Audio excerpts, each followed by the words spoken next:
투자자 여러분 반갑습니다. 김종철입니다. 오늘 아침에 여러분들 눈 뜨고 나서 당연히 미국 시장 보셨죠. 하지만 사실은 미국 시장보다는 어제 주말 주가가 조금 좀 아쉬웠을 것 같습니다. 왜냐하면 바로 그 전날 바로 목요일이었죠. 갑자기 대문짝 많은 뉴스가 나왔습니다. 삼성전자와 인텔이 손잡다.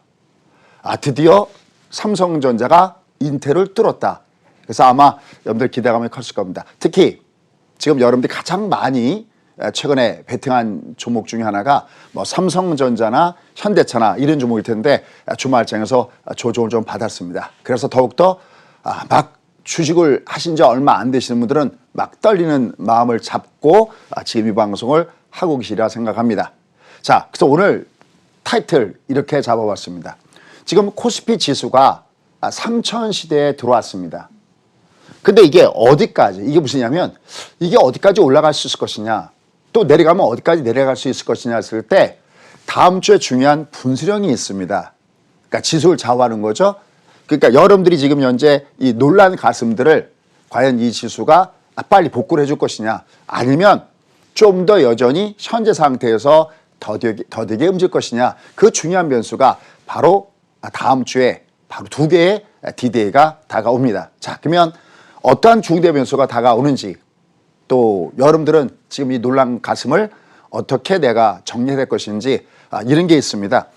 여러분들 아마 운동 좋아하시는 분들 계시겠지만 운동을 하다 보면은요, 막 하고 난 다음에 근육통이 무지하게 옵니다. 근육이 찢어지는 거죠. 거기를 뚫고 또 다시 근육이 생기고 소위 우리가 얘기하는, 우리가 지나갈 때 보는 그 머슬 매니아 같은 그런 모습이 주는 거죠. 여러분들 어떻게 보면은 지금 이러한 과정들은, 특히 주린 여러분들이 주식 근력을 키우는 과정이다. 그래서 오늘도 저와 같이 주식 근력을 한번 키워보시는 거 어떨까요? 나름대로 열심히 준비했습니다. 최선을 다해서 저의 실패에서 배우는 성공학, 지금부터 고고고 시작해볼까요? 자, 첫 번째는 그래서 삼성전자를 준비해봤습니다. 삼성전자가 why? 너 도대체 왜 빠졌니? 왜냐면 이해가 안 가는 게 삼성전자하고 인텔이 계약을 체결했다. 그것도 그래서 주가가 삼성전자가 약세현상을 보이다가 목요일 날 장 막판에 주가가 소폭 위로 올라가면서 끝났어요. 여기다가 더 여러분들한테 기대감을 갖게 했던 것은 야간에 삼성전자가 주가가 위로 강하게 올라가면서 드디어 이제 내가 저 위에 물리셨던 분들은, 너무 고점대 사셨던 분들은 이제 내가 본전 단가보다 위로 올라가나 그러는데 웬걸 주가가 밑으로 조정을 받았습니다. 그래서 아마 많이 떨리실 텐데요. 일단 항상 가장 중요한 것은요, 팩트 체크입니다. 팩트 체크, 그 다음에 저의 경험을 얹어서 한번 말씀드려보겠습니다. 여러분들 요날 기억나시죠? 1월 11일 날 바로 지난번에 제목이었나요? 우리가 얘기하는 과속 스캔들, 그죠? 항상 너무 과하면 뭔가 문제가 생긴 거죠. 그러니까 한 가지만 여러분들 중간중간에 제가 저의 어떻게 보면 30년 주린이었던 김종철한테 지금 좀 나은 제가 똑같이 조언하듯이 얘기할게요. 너무 흥분하시면 안 됩니다. 항상. 특히 재료가 오픈되잖아요. 그러니까 모두가 다 아는 재료를 보고 주가 올라갈 때는요, 절대 쫓아가시면 안 됩니다. 요것도 똑같은 거죠. 그죠? 이미 오픈된 재료거든요. 그땐 잠깐 숨을 좀 고르는 호흡을 좀 생각하시면 좋을 것 같습니다. 자, 그러면 실제로 한번 볼게요. 여기 지금 우리가 보면요, 저희가 참 많이 이렇게 말씀드렸던 것은 이 6만 원대 아래에 있을 때였었죠. 한참 6만 원대를 못 갈 때, 여러분들 우리가 6만 원대 아래는 얘는 다시 이제 6만 원은 저항이 아니라 지지입니다. 그러면서 말씀드린 바가 있습니다. 대신 얘가 올라갈 때 어디 근처에 가면 조심해야 된다 그러냐면 9만 원대 이상 올라가면 조심해야 된다는 말씀드렸어요. 소위 그러면 삼성전자의 목표 단가를 그럼 10만 원으로 생각하십니까? 아니요. 저는 개인적으로 10만 원으로 생각하지는 않습니다. 그럼 솔직히 왜 9만 원대 올라가면 좀 조심해야 됩니까? 그게 왜냐면 가격의 마디존이라고 그래요. 그러니까 9만 얼마 그러다가 얘가 10만 얼마 그러면 뭐가 바뀌냐면 단위가 바뀌잖아요. 이걸 우리가 뭐라고 하냐면 가격의 마디존이라고 그래요. 주부님들이 이런 얘기 많이 하세요. 가구를 세류의 집안에다 들여다 놓으면 이 가구가 집안에서 자리를 잡기 위해서도 삐그덕 거린다고 그래요. 그러니까 어느 정도 올라가게 되면 반드시 거기서는 성장통이라는 게 있습니다. 마치 대나무처럼 그 마디줄을 딛고 그다음에 그 아픔 속에서 다시 딛고 일어나는 그 성장통이 있었기 때문에 여러분 올라갈 때 10만 원 근처 가면 즉 9만 원대 올라가면 매물이 있을 겁니다라는 말씀드렸어요. 그래서 저는 미리 여러분들 이 방송 드시면서 또 마음이 또 너무 또 높게 사셨던 분들은 마음이 좀 무거울 수 있는데요. 왜냐면 이때 어마어마한 매수가 들어왔죠. 숫자 보이시죠? 그죠? 어마어마한 매수가 들어와서 아마 요 위에서 사시는 분들은 마음이 좀 저리하실 텐데요. 이렇게 생각할 수 있습니다. 이것들은 어떻게 보면 성장하기 위한 하나의 성장통이다라는 말씀을 드릴 수가 있겠습니다. 자, 다시요. 삼성전자가 주말에 조정받았던 가장 큰 분을 보면 여기랑 똑같습니다. 아침서부터 이 뉴스를 보고 또 야간 선물에서 삼성전자가 올라가는 걸 보고 막 뒤늦게 막 너무나 쫓아가서 들어갔던 거죠. 그래서 역시 주말에도 똑같이 개인들이 한마디로 왕창 매수를 했습니다. 그럴 때마다 어김없이 두 양반께서는 매도를 때리죠. 뭐 그나마 기관들이야 환매 때문에 좀 때린다 하더라도 외국인들도 보면 엄청나게 때리고 있습니다. 여기도 때리고 여기도 때리고 여기도 때리고 그러니까 주가가 못 가고 이렇게 조정을 받았습니다. 그러면 도대체 이들은 왜 때렸을까? 그 팩트 체크가 가장 먼저 중요하겠죠. 이들이 때린 이유, 그다음에 주가가 주말에 조정받은 이유, 그다음에 이 주가가 어떻게 움직일 것인가. 그게 바로 지수가 3,000대를 중심으로 해서 어떻게 움직일 것인가를 판가름하는 중요한 부분이기 때문에 이 부분부터 짚고 넘어가야 된다라고 봅니다. 자, 일단 삼성, 인텔마저 뚫었다. 기사는 좋게 나왔습니다. 근데 여러분들 한 가지 놓쳤던 것이 있습니다. 이번에 삼성이 인텔을 뚫을 때 우리가 소유하는 CPU, 가장 컴퓨터의 가장 두뇌에 해당하는 이 CPU 여기에 대한 수주가 아니었다는 거죠. 그러면 GPU였는가? 그것도 아니었다는 거죠. 여기서 이제 가장 중요한 것은 뭐냐면 사우스 브릿지 반도체, 소위 메인보드에 들어가는 칩셋. 주말에 주가가 조정받았던 가장 큰 부분들이, 그러니까 가장 핵심적으로 이제 삼성과 인텔이 본격적으로 손잡고 같이 가는구나라는 것이 아니라 어떻게 보면 1등짜리도 아니고 2등짜리도 아니고 3등짜리 수주를 받은 것에 불과했다는 것이 있었다는 겁니다. 왜? 사실 그거는 어디에서 나왔었냐면 이번에 오스틴 공장, 이 오스틴 공장 우리가 보통 요새 얘기할 때 TSMC나 삼성전자 얘기할 때 뭐 7나노, 뭐 5나노, 3나노 그러잖아요. 근데 오스틴 공장은 불과 14나노 정도의 라인밖에는 갖추지 않았다는 데서 먼저 얘기가 나왔다라는 거죠. 우리가 보통 가장 최첨단 스마트폰에 들어가는 AP나 CPU 이런 것들을 제조하는 5나노나 7나노에 비해서는 구식이라는 거죠. 체결 맺었던 것이. 그러니까 이것은 아주 미세하면 미세할수록 작으면 작을수록 굉장히 고난도입니다. 지금 TSMC하고 삼성전자 외에 파운더리 업체에서 그렇게 크게 경쟁 상대가 없다라는 것이 바로 이 기술에 대해서 가꾸는 것이 TSMC하고 삼성전자밖에 없기 때문에 그렇습니다. 그런데 인텔하고 계약한 걸 보니까 어디 공장이냐면 오스틴 공장이었다는 것이죠. 14나노. 그래서 그냥 간단하게 소위 주말에 왜 조정받았습니까? 라고 얘기한다면 그것은 삼성전자가 인텔의 CPU 수주에 사실상 실패한 것이다 라는 겁니다. 쉽게 얘기한다면.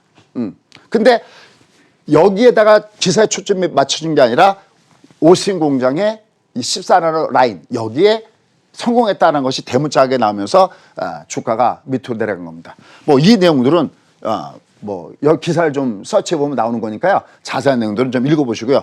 그래서 실제적으로 장이 딱 끝난 다음에 삼성전자 맨 끝에 왜 올라갔나 보니까 바로 여기 반도체 업계와 IT 전문 매체인 소위 세미 어큐레이터에서 나온 요 기사 내용 때문에 삼성전자가 역시 파운드리 공장에서 뭐 수주를 했다 이런 얘기가 나오면서 주가가 위로 올라갔고 야간에도 위로 올라갔던 겁니다. 항상 먼저 중요한 것은요. 제가 그런 얘기 많이 해요.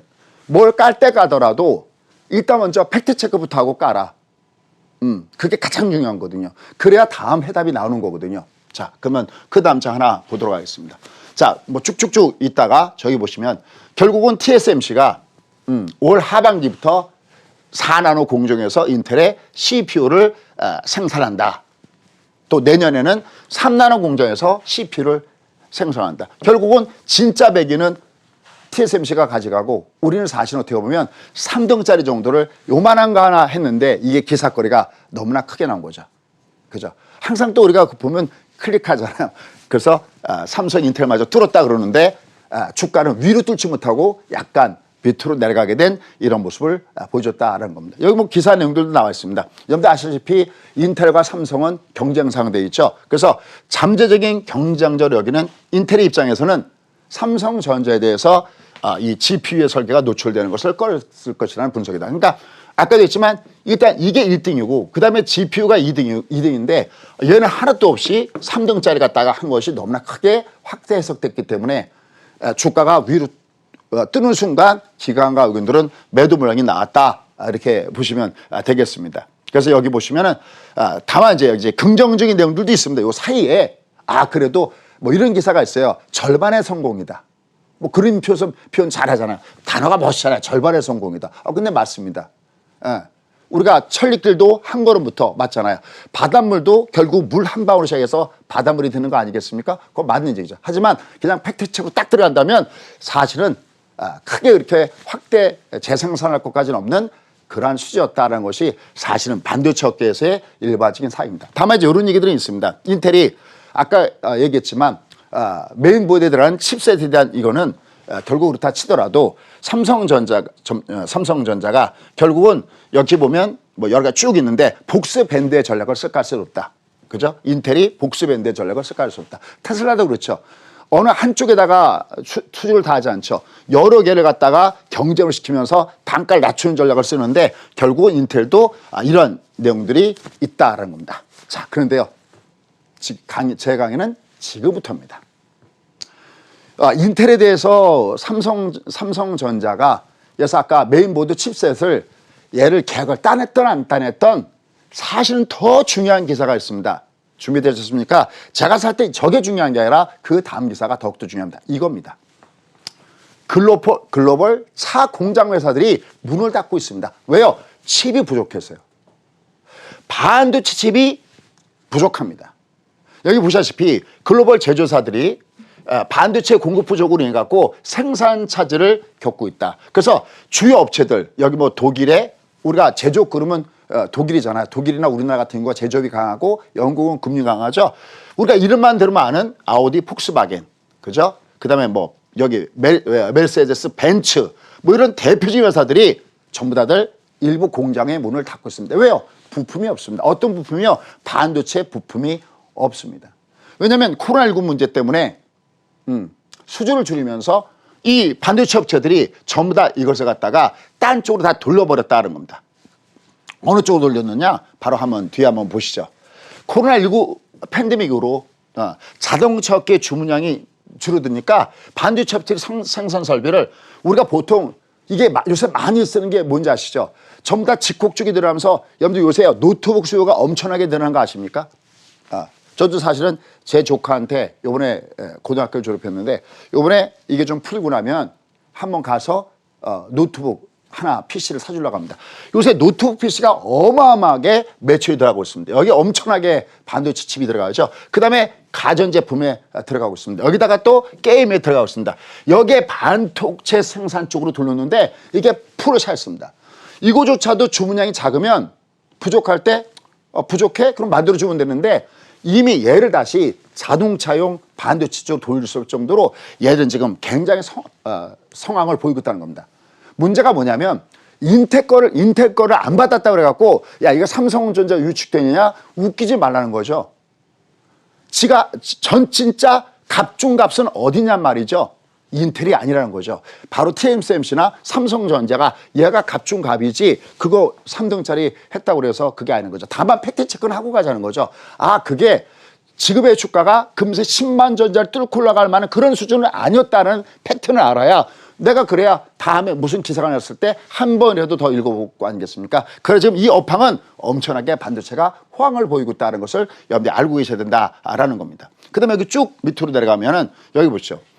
여기 보면 반도체 제조사는 직접 생산 이외에 수탁 생산 업체까지 우리가 보통 수탁 생산하는 것을 파운드리 부분이라고 하는 얘기인데 이 위탁 생산을 맡기기 때문에 증산에 대한 지금 맞추는 것을 금사할 수가 없다. 이런 얘기가 나와져 있습니다.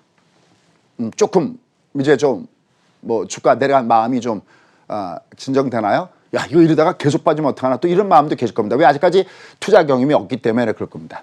자, 그럼 이제 제가 얘기했던 다음 주에 2개의 스케줄 얘기 전에 하나를 더 얘기하겠습니다. 제가 이거를 사실은 밤에 작업을 합니다. 제가 목표가 어떻게든지 12시까지는 얘를 해놓고 자야지. 왜냐면 아침 일찍 일어나니까.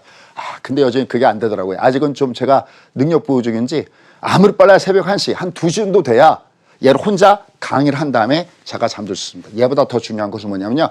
대만 요새 공장 무슨 얘기 많이 나오고 있습니까? 감 왔습니까? 대만 공장 불났다 화재 얘기 많이 나오죠. 그죠? 그 다음에 대만에서 정전 사태 얘기 많이 나오죠. Why? 왜 그럴까요? 그렇습니다. 과부하가 걸리고 있는 겁니다. 대만 공장들이요. 됐습니까? 무슨 얘기죠? 거기에 들어가는 물량들이 여러분들 TSMC가 우리가 보통 물건을 살 때 조금 사는 게 아니라 많이 사면 깎아주죠. 예전에 TSMC가 그랬죠. 우리 제값받고 하겠다. 너희들이 아무리 많은 물량을 갖다가 우리한테 줘도 우리는 깎아줄 마음이 하나도 없어. 제값받고 하겠다는 겁니다. 무슨 얘기인지 아시죠? 왜? 몰려들고 있다는 겁니다. 왜? 갑은 TSMC지 가서 굽신굽신하면서 우리한테 물량 좀 주십시오 이러지 않는다는 거예요. 그런데 그 캐파 자체도 넘쳐갖고 이제 또 조만간 또 보시죠. 대만 공장 불났다 아니면 대만에서 정전 사태 났다 이런 얘기가 앞으로도 심심치 않게 들릴 가능성이 없다는 겁니다. 여러분들 우리가 컵에다가 물을 따르면 바깥으로 넘칠 수가 있죠. 사실 어떻게 보면요. 삼성전자는 이 컵에다가 물을 땄을 때 넘쳐 흐르는 이 나머지 것들 그러니까 TSMC라든지 이런 데에 미처 들어가지 못하고 남는 이것만 갖다가 받아내도요. 삼성전자는 어마어마하게 될 거라는 겁니다. 여러분들 TSMC의 PBR이 몇 배나 되시는지 아십니까? 자기가 갖고 있는 가치에 비해서 무려 6배가 평가받고 있습니다. 왜요? 우리가 D램은요. 이 경기 사이클 타는 그러니까 좋을 때는 한참 좋지만 드램 가격이 나빠지면 경기가 나빠지면 뚝 떨어지는 이런 변동이 굉장히 심하거든요. 그런데 비매물이 좀 어떠냐? 비매물은 그게 아니라 거의 우상향하고 있습니다. 꾸준하게 수요가 늘어나고 있거든요. 전부 다 예약에 의해서 주문에 의해서 되기 때문에 이렇게 늘어나거든요. 그래서 걔네들은 무려 PBR이 6배나 평가받고 있습니다. 삼성전자 지금 PBR 몇 배나 되신지 아십니까? 얼른 찾아보십시오. 숙제입니다. 요만침 받고 있습니다. 결국은 대만 공장이 자꾸만 이렇게 정전되는 상황. 지금 실제적으로 보면 갑은 인텔이 아니다라는 것을 여러분이 알고 계신다는 겁니다. 이게 시간이 지나가면 지나갈수록 이 현상은 더욱더 강해질 것이다 라는 거기 때문에 막 여러분들이 막 피곤한 마음으로 매매하시면 안 될 것 같습니다. 자, 그러면 다음 주에 10개 말씀하셨죠? 중대한 변곡이 2개가 온다라는 얘기를 하고 있습니다. 그럼 도대체 그 얘기는 무엇일까요? 여러분 지금 주가가 위로 많이 올라왔을 때 지금 이 장을 계속해서 거품입니다 하면서 자꾸만 버블론을 얘기하는 사람들의 가장 일관적인 그 기준은 뭘까요? 그렇습니다. 소위 밸류에이션 대비 너무 주가가 많이 위로 올라가 있다라는 겁니다. 근데 예전에 제가 벌써 꽤 오래됐습니다. 여러분들 한참 시장이 막 움직일 때 여기 베팅을 쌓아야 되는데 제가 심지어는 2021년도 달력이 나오기 전까지 2020년도 달력이 넘어가기 전에 여러분의 주식을 안 갖고 있는 게 위험하지 주식을 갖고 있는 게 위험하지 않다는 말씀을 이렇게 드렸어요. 결국 그렇게 오고 있습니다. 그게 결국은 실패해서 배우는 성공하는 겁니다. 주가 바닥을 펀더멘털 잡으는 것처럼 바보 같은 짓이 없습니다. 주가 바닥은요. 경리로 잡는 게 아니라 금리로 잡아줘야 된다. 빅사이클은요. 얘가 또 올라가잖아요. 나중에 또 주가가 조정받을 때 야 괜찮아 아직 경기 지표 좋은데 큰일 납니다. 주가의 꼭지는 경기로 잡는 게 아니라 금리로 잡아주는 겁니다. 근데 그거 아십니까? 지금 시중에 돈이 얼마나 많은지 여러분 지난번에 그런 말씀 드렸죠. 점심방송을 통해서 이번에 미 국채 10년 만기 30년 만기가 성황리에 끝났습니다. 가장 하나만 더 얘기할까요? 지금 세상에 얼마나 돈이 많이 돌아다닐 때 그때 우리나라 얘기 많이 했죠. 뭐 50조 토지 보상금이 풀린다 그러는데요.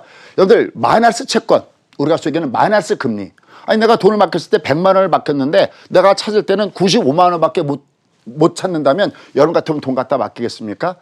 근데 그런 그 마이너스 국채에 전 세계 돈에 얼마가 몰렸느냐 놀라지 마십시오. 18조 엄청나죠. 18조 내지 20조 달러가 거기에 몰려 있습니다. 그러면 지금 시장은 얼마나 많은 돈들이 있습니까? 이것이 위로 올라가다가 내려와도 물론 많이 올라갔으니까 내려온다. 그러더라도 얘가 올라가고 있는 겁니다. 그럼 도대체 많이 올라갔다. 이게 밸류에이션이 너무나 고표화당했다는 것은 어떤 개념이냐면 성장주의 개념이냐 성숙주의 개념이냐 거기에 따라 달라지는 겁니다. 만약에 어떤 산업이 만약에 현대차 또 여러분들 많이 갖고 있을지 모르니까 현대차 갖고 얘기할게요. 현대차 같은 경우에 PBR이 얼마를 평가받기가 어려웠느냐 1배수가 평가받기 어려웠었습니다. 그러니까 자기가 갖고 있는 원래의 청산가치보다도 언대에 있었어요. 근데 지금 바로 1배수 내에서 왔다 갔다 하고 있습니다. 여러분들 테슬라나 이런데 PR 몇 배인지 아시죠? 결국 어떤 회사가 PR을 1배 정도를 받느냐 1배보다 아래 있다는 얘기는 이 회사가 더 이상 성장을 멈추고 있다는 얘기랑 똑같은 얘기입니다. 여러분들 은행주가 성장주는 아니잖아요. 무슨 얘기인지 아시죠? 근데 이게 성장주로 가버리면 밸류에이션 패커는 달라집니다. 우리가 이것을 뭐라고 하냐 리레이팅이다라고 하는 겁니다. 단어 좀 어렵죠? 뭐 리레이팅 그러잖아요. 그게 뭐냐면 똑같은 돈을 벌어도 쉽게 해서 어떤 회사가 돈을 벌었을 때 주당 이익이 만약에 5천 원을 벌었다.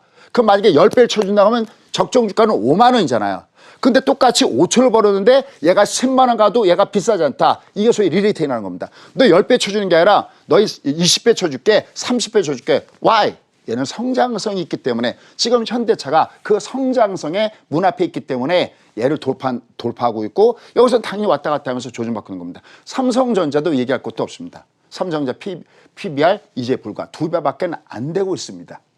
그것은 바로 성장주냐 성숙주냐. 그런데 다음 주에 가장 중요한 디디가 있다는 겁니다. 뭐가요? 지금 화요일 날 우리가 잘 알고 있는 MS, 마이크로소프트가 실적 발표하고 텍사스 인스트루먼트가 실적 발표합니다. 근데 최고 중에 최고는 뭐냐? 바로 여기입니다. 테슬라와 애플이 다음 주에 실적 발표합니다. 그럼 미국 주가가 위로 간 상태에서 오늘 보면 다우는 조정받고 나스닥은 좀 올라갔습니다. 만약에 얘들이 다음 주에 실적 발표가 나온 다음에 주가가 밑으로 폭삭 주저앉는다. 그러면 우리나라 시장에 가려면 계속 얘기하지만 우리나라 시장에 가려면 미국이 가야 가지 미국이 안 가면 갈 수가 없어요. 그러면 어떻게 되느냐? 얘들 실적이 긍정적으로 나와야 되고 실적 발표가 중요한 게 아닙니다. 얘들이 4분기 우리도 여기 보면 두 개 빅 이벤트 중에서 수요일 날은 미국 시장입니다. 테슬라와 애플이 실적을 발표하고요. 근데 목요일 날은 삼성전자의 컨퍼런스 콜이 있습니다. 얘들은 단순하게 4분기 실적 발표가 중요한 게 아닙니다. 그럼 뭐가 중요한데 무엇이 중요한디 4분기 실적을 발표하면서 향후 청사진을 갖다가 발표한다는 겁니다. 우리 앞으로 올해 2020년도 어때? 야, 우리 앞으로 돈 많이 벌 거야. 야, 이거 아닌데 이걸 발표한다는 겁니다. 이런 빅 이벤트가 있기 때문에 당분간 주가는 어떻게 될 가능성이 높으냐? 이걸 보면서 약간 눈시장세를 볼 가능성이 있습니다. 우리가 그것을 마디준이라고 하는 거죠. 근데 지금 현재 나오는 내용들을 보면 부정적이지 않습니다. 오늘도 보면 미국 시장 지수는 약간 조정받았지만 테슬라, 애플 작지만 아마 제가 아침에 확인한 바에는 조금이지만 위로 올라가는 것으로 보셨습니다. 특히 뭐 애플 같은 경우는 애플카 얘기 많이 나오고 있습니다. 테슬라 그래서 다음 주에 꼭 달력에다 동그라미 딱 쳐놓으십시오. 아 수요일 날 애플과 테슬라가 실적 발표구나. 얘 어떻게 움직이지? 미국이 주저앉으면 우리는 못 갑니다. 그런 애들이 실적 발표한 다음에 견조하게 버텨주면 올라가는 것에 따라서 조정받는다 하더라도 주가는 여전히 위를 보면서 움직일 가능성이 높다는 것을 염두에 두시기 바랄게요. 특히 목요일 날은 삼성전자의 실적 발표 외에 뭐가 있습니까? 바로 주주 친화책이 있죠. 여러분 만약에 삼성전자 만중했으면 어떨까요? 여러분들 매달 한 달에 250만 원의 월급을 받는다면 여러분 노후는 어떻게 되겠습니까? 여기다가 국민연금 그러면 여러분 노후는 편안하겠죠. 코로나19 풀리면 여행도 갈 수 있고요. 그죠? 어렵지 않겠죠. 여러분들 열심히 부자 되는 길은요. 얘들은 트레이딩주가 아닙니다. 샀다 팔았다 하면서 타임을 맞춰갖고 아 여기서 잘 팔았네 안 팔았네 이게 아니라 얘들은 우보와 같이 투자하는 주식이라는 것을 염두에 둬야 됩니다. 다음 주 빅 이벤트는 요 두 가지가 어떻게 되냐가 중요합니다. 물론 뭐 캐터필러하고 뭐고 다 있지만 요 부분이 굉장히 중요하다. 자 그러면 이제 지금부터 저의 경험을 얹겠습니다. 맨 위에 토핑을 저의 경험을 얻도록 하겠습니다. 자 테슬라입니다. 테슬라 참 많이 했습니다. 저희 고객분들, 수강생분들은 사실 테슬라, 제가 예전에 그런 얘기 많이 하죠. 주가가 쫙 올라갈 때 우리나라 쪽에는 레버리지 갖고 있느냐, ETF. 어제 중요한 말씀 하셨대요. 우리나라에서 최고의, 뭐랄까요. 이 주식 쪽에서 최고의 대부 중에 한 분이 미래셋의 박현주 회장께서 주린이 여러분들은 ETF에 된다. 워렌 버핏 가상유언 10%는 국채 투자하고 90%는 인덱스 펀드에 투자해라. 제가 왜 그토록 맨날 ETF 하십시오, ETF 하십시오, ETF 하십시오 하는지 아마 조금만 그래도 훨씬 유명하시고 거목들이 한 얘기니까 한 번 정도는 볼만하지 않을까 싶습니다. 근데 미국에서는 저희가 뭐를 꼭 얘기하냐면 SPY, SPY, ETF입니다. S&P 500. 조금 내가 공적 좀 SPXL 이런 거 정도 좀 내가 알고 있어야 되지 않을까요? 근데 또 하나, 그러니까 저희 수강생들은 미국에서 뭘 갖고 있으면 ETF에서는 여기를 반드시 갖고 있고요. 주식은 뭐 갖고 있냐면 다들 테슬라 갖고 있습니다. 10개 무슨 뭐 자랑거리나 이거 하려고 하는 게 아닙니다. 근데 어디서 샀냐? 여기서 잡아드렸습니다. 지금 환산 가격 200달러. 그러니까 얘가 주식 분할하기 전엔 1000달러였었죠. Why?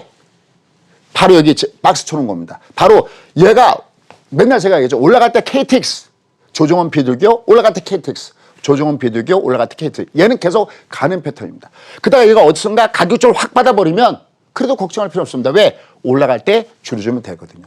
자, 테슬라 잠깐 볼게요. 여기서 한번 배웁니다. 보이시죠? KTX, KTX, 여기도 KTX. 얘가 조정받아도 비둘기면 얘는 또 가겠다는 겁니다. 어려운 것도 아닙니다. 딱 두 글자예요. 각도 체크를 잊지 마라. 주린 여러분들. 각도가 매우 중요합니다. 모르고 번 돈은 내 돈이 아닌 겁니다. 그럼 여기를 잘 보십시오.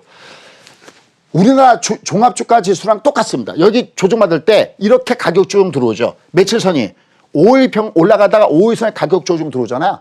굉장히 중요한 건 뭐냐면 다시 올라갔다가 조정받는 건 상관이 없어요. 대신 여기만 지켜만 준다면, 여기 저점만 지켜만 준다면 5일선은 올라가다가 KTX 조정받는 거지만 여기만 지켜주면 뭐가 되냐면 5일선 다음에 21선이 올라가다가 이렇게 기간 조정을 주는 패턴.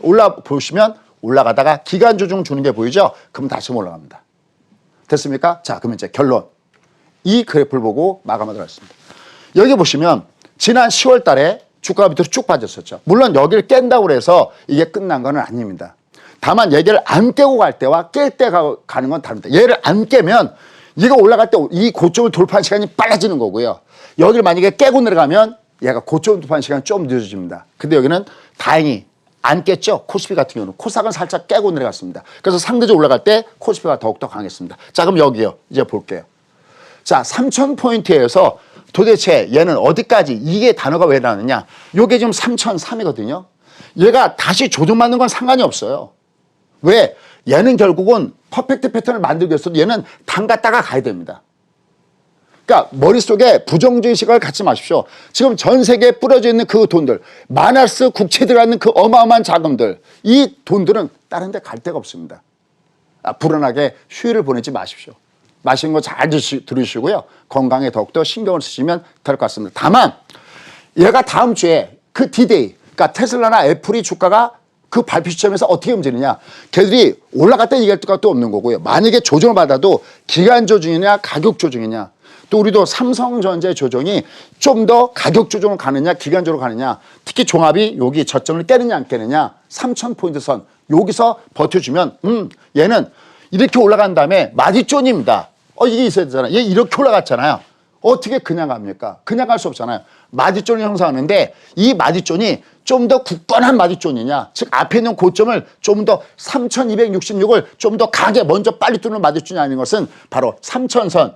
얘가 바로 어디까지 움직이냐가 결국 하나의 분선이기 때문에 다음 주에 저 두 개의 D-Day를 계속 체크하시기 바랍니다. 물론 저는 여러분께 장중에 점심시간을 통해서 저거 계속 여러분께 조언해드릴 예정입니다. 밥 잘 드시고요. 여러분들 심찬 하루 보내시기 바라겠습니다.